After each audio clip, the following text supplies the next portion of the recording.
se suscriba a este canal de YouTube ahora mismo y active la campana de notificaciones para no perderse ninguna conversación como esta. Comparta este vídeo con cualquiera que crea que necesita entender lo que los medios occidentales no están informando. Dígame en los comentarios desde dónde del mundo está viendo. Su ciudad, su país, su ubicación me indica que esta conversación está llegando a los lugares que debe llegar. Y por favor, dele un me gusta a este vídeo, porque ese simple gesto ayuda a que una enorme cantidad de personas adicionales descubran estos análisis geopolíticos que a través de los grandes canales de comunicación simplemente nunca encontrarían. Hace varios días, en medio del creciente caos de esta guerra, un periodo marcado por los bombardeos israelíes que no mostraban restricción aparente, golpeando objetivos en todas direcciones, surgió la noticia de que Israel había bombardeado un activo ruso. El encuadre oficial era predecible, un ataque preventivo. Pero quiero ser directo sobre algo. Para Rusia, no existe eso de un ataque preventivo que luego sea simplemente olvidado.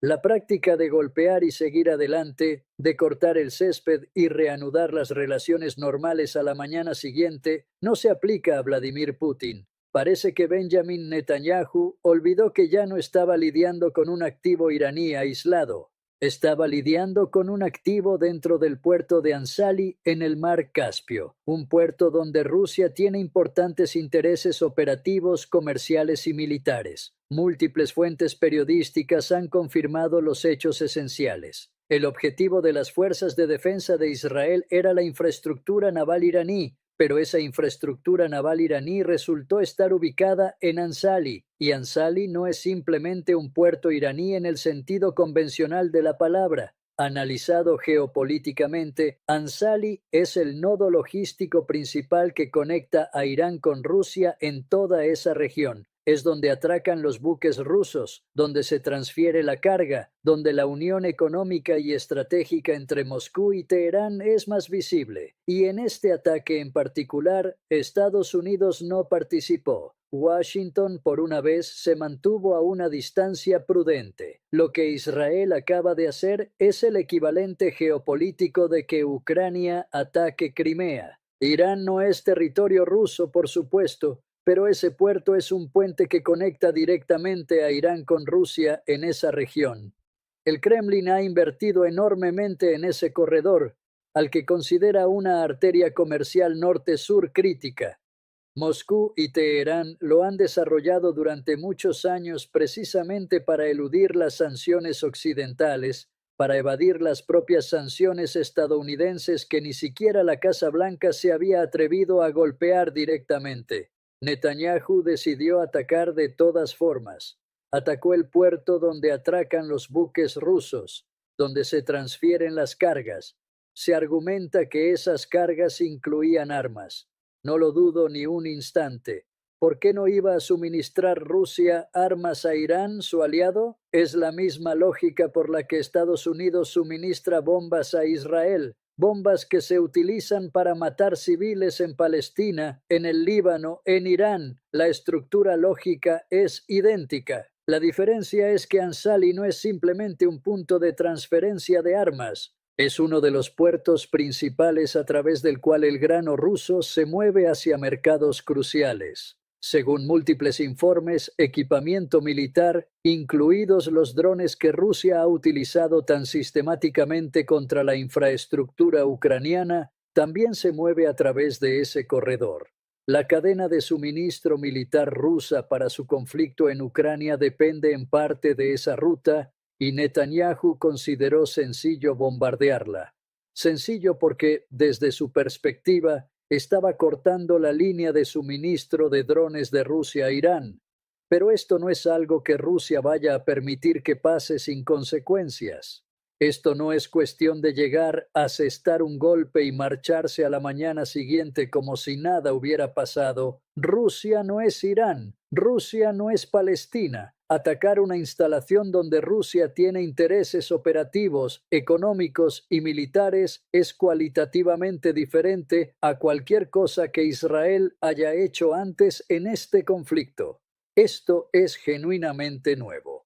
Merece un tipo diferente de conversación porque Israel nunca antes había cruzado esa línea en particular. La respuesta de Rusia llegó más rápido de lo que Israel esperaba y llegó en un lenguaje inusualmente severo. Quiero ser claro sobre lo que observé. Las consecuencias para Israel ya están empezando a materializarse y quiero marcar este momento en el registro. En cuestión de días veremos si se confirma lo que estoy analizando aquí. La portavoz del Ministerio de Asuntos Exteriores de Rusia, María Zaharova, que es excepcionalmente cercana a Vladimir Putin, fue quien emitió la declaración formal. Cuando Zaharova habla en este registro es prácticamente como si el propio Putin hubiera escrito las palabras.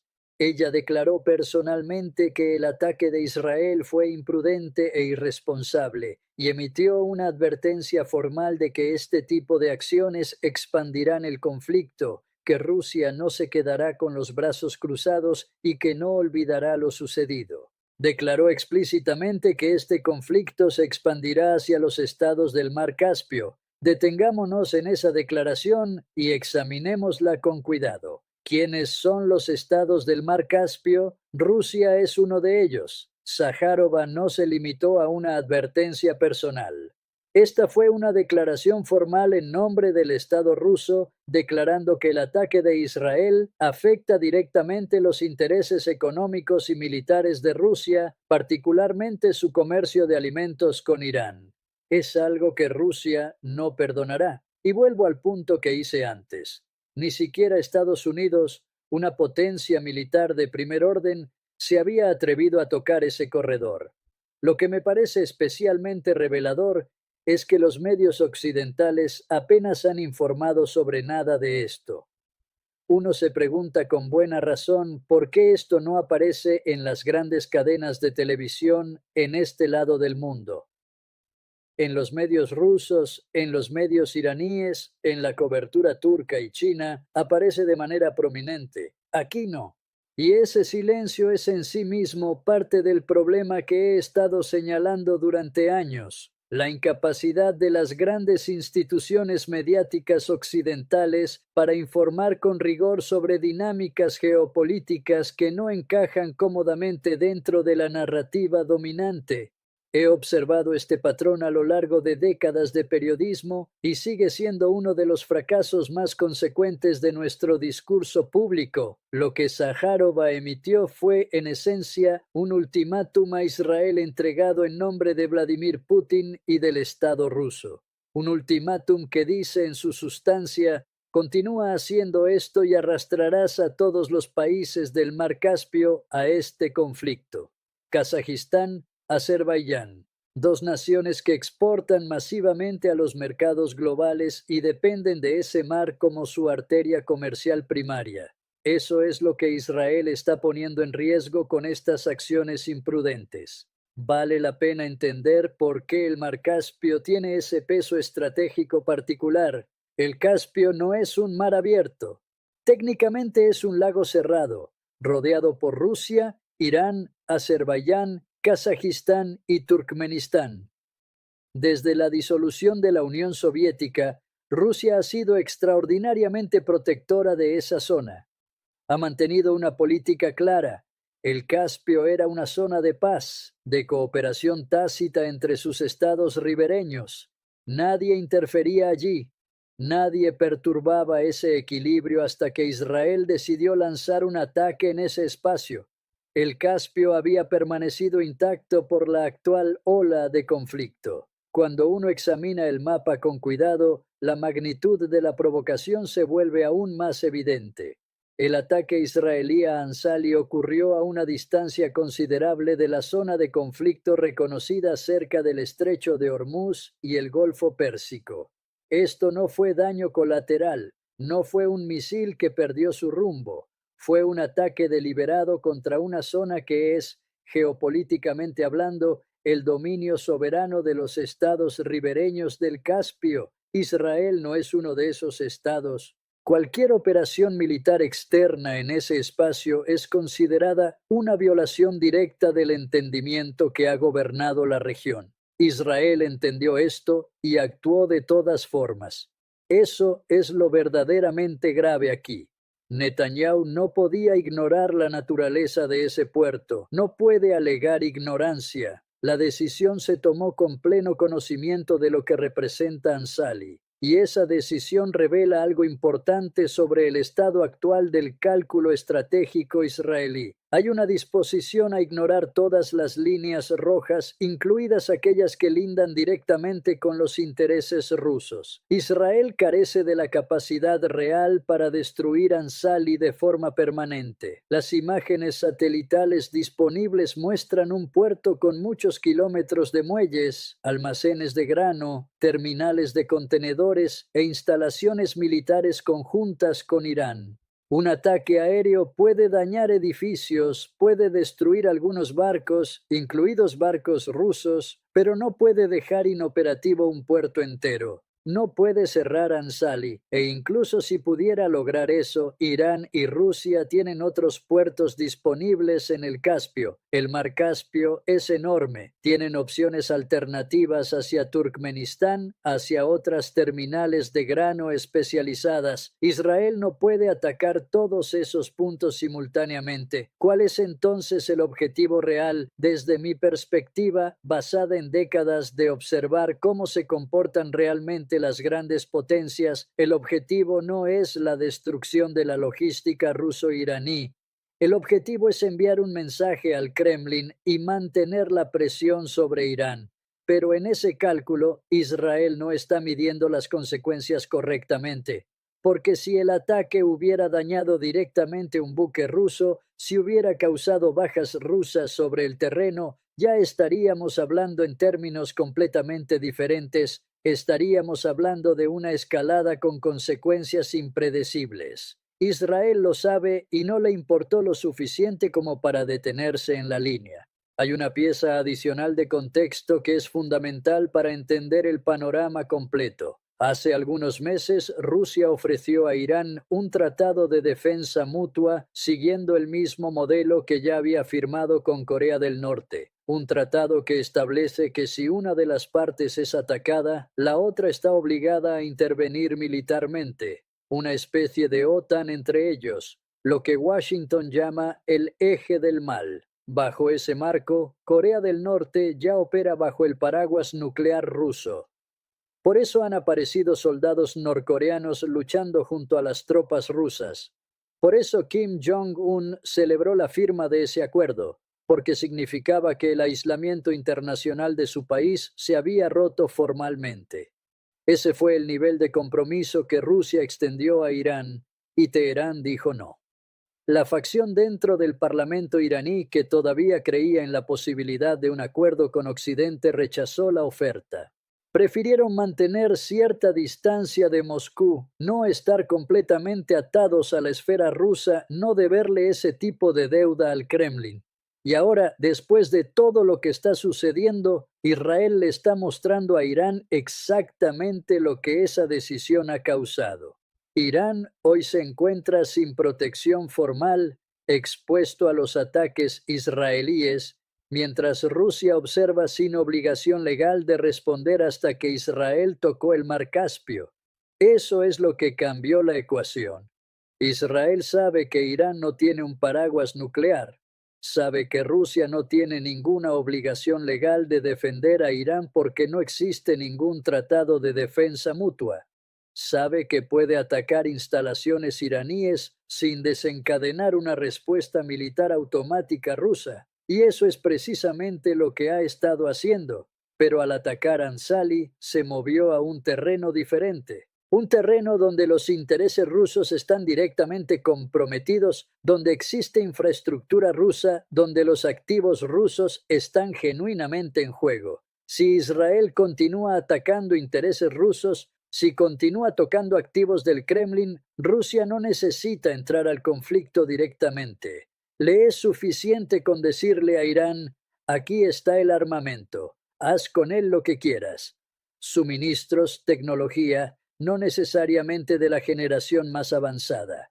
Hay muchas maneras en que Rusia puede responder sin disparar un solo misil desde territorio ruso. Rusia puede cerrar el espacio aéreo sirio a las aeronaves israelíes, algo que aún no ha hecho a pesar de los constantes bombardeos de Israel en Siria. Rusia puede entregar sus sistemas antiaéreos más avanzados a Hezbollah, lo que haría inoperable el norte de Israel prácticamente con sistemas rusos S-300. Eso ya es una realidad plausible. Y en un nivel más extremo, si las tensiones continúan escalando, Rusia podría comenzar a entregar tecnología de misiles a Irán a través de canales no declarados. Confieso que me sorprende un poco que eso no haya ocurrido ya, dado que Irán había rechazado el pacto de defensa mutua. Pero después de estos ataques en el Caspio, estoy convencido de que Irán volverá a Rusia y firmará ese tratado. Lo tengo por seguro. Existe un corredor norte-sur que conecta el Océano Índico con el Mar Caspio y llega hasta el norte de Europa, una de las rutas comerciales alternativas más importantes del mundo. Y algo que no se discute lo suficiente es que cualquier interrupción de ese corredor perjudicaría enormemente a Europa. El Caspio representa una de las muy pocas zonas donde los intereses rusos y europeos coinciden genuinamente. Cualquier escalada entre los estados del Caspio afectará directamente el flujo de petróleo y gas del que dependen las economías europeas.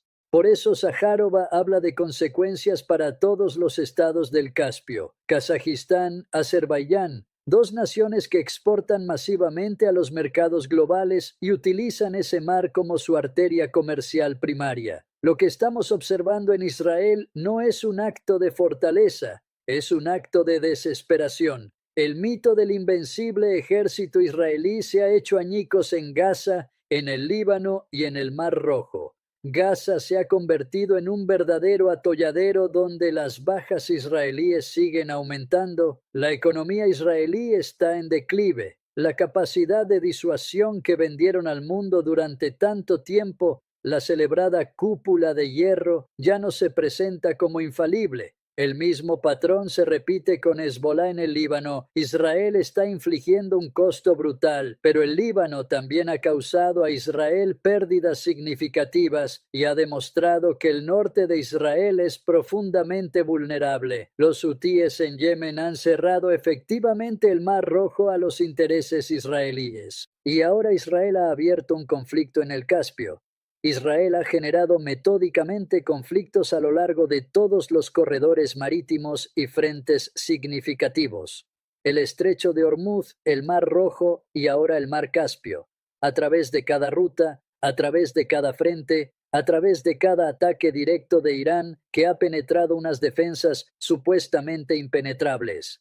Lo que Israel está haciendo ahora es atacar cadenas de suministro, con la consecuencia de que se está encerrando a sí mismo en un anillo de su propia creación, y el precio de esas acciones no lo paga solo Israel, lo pagan todos los países del Golfo Pérsico, lo paga toda Europa, que depende del tránsito de energía del Golfo para su sustento económico. Cuando un país que posee armas nucleares comienza a atacar instalaciones pertenecientes a un país que posee muchas más armas nucleares, uno debe tener muy claro quién es quién en ese tablero. El país con la mayor cantidad de ojivas nucleares del mundo es Rusia. El segundo son los Estados Unidos. Israel tiene ojivas nucleares, pero ni siquiera un tercio de lo que posee Rusia, ni un tercio. El cálculo que se está haciendo en Jerusalén es profundamente erróneo. Creo que la suposición en Jerusalén era que podían mantener una distancia segura de Rusia mientras hacían en el Caspio lo que rutinariamente hacen en Medio Oriente, eso que tan casualmente llaman cortar el césped. No, estaban equivocados. Así no funciona la geopolítica rusa. Para el Kremlin no existe eso de cortar el césped y empezar de nuevo a la mañana siguiente. Las alianzas se firman o no existen. Y les aseguro que la consecuencia colateral para Israel de todo esto es que Irán buscará la alianza que Rusia propuso hace 2 años. la misma alianza que Teherán rechazó. Eso va a suceder. Un día, cuando menos se espere, esos sistemas S-300 aparecerán en el Líbano. Cuando eso ocurra, recordaremos esta conversación porque es precisamente a causa de estos ataques en el mar Caspio que Sajárova declaró claramente: continúen por este camino y harán que todos los estados del Caspio, incluida Rusia, se les vengan encima. Y cuando esos sistemas lleguen al Líbano, los cohetes artesanales serán un recuerdo de un tiempo más simple. Ese es el escenario que Israel está construyendo con cada acción imprudente. Eso es lo que están provocando con cada ataque que cruza otra línea. Rusia no entrará en esta guerra directamente. No esperen eso. Lo que Rusia hará será vender o incluso regalar armas al Líbano, aunque solo sea para mantener a Israel ocupado en ese frente y así evite que la guerra se desplace aún más hacia el Caspio. La lógica es internamente consistente y estratégicamente sólida. Las grandes potencias siguen siendo grandes potencias precisamente porque actúan al servicio de sus intereses. Y el problema aquí es que Israel está tocando los intereses rusos. Esa es una historia completamente diferente a todo lo que vino antes. Si no tocas a Rusia, Rusia no iba a intervenir para salvar a nadie. Esa es la realidad de la geopolítica, una realidad que he observado a lo largo de 4 décadas, escribiendo sobre el poder, las constituciones y el comportamiento de las naciones. En el momento en que Israel decidió cruzar esa línea en el Caspio, cambió la naturaleza fundamental de su relación con Moscú. Y esas consecuencias son las que apenas estamos empezando a ver desplegarse. Este es precisamente el tipo de análisis que los medios occidentales no producen, no porque yo esté descubriendo algo previamente desconocido. Los datos están disponibles para cualquier periodista dispuesto a mirar, sino porque los grandes medios de comunicación en este lado del mundo simplemente no discuten estas dinámicas. No encajan en la narrativa, y creo que es esencial que alguien las discuta. Más que esencial, creo que es nuestra responsabilidad como ciudadanos informados exigir este tipo de rigor intelectual a quienes cubren estos conflictos. La salud de una sociedad libre depende de ciudadanos que insistan en un análisis lúcido en lugar de ficciones reconfortantes. Si ha permanecido conmigo a través de todo este análisis,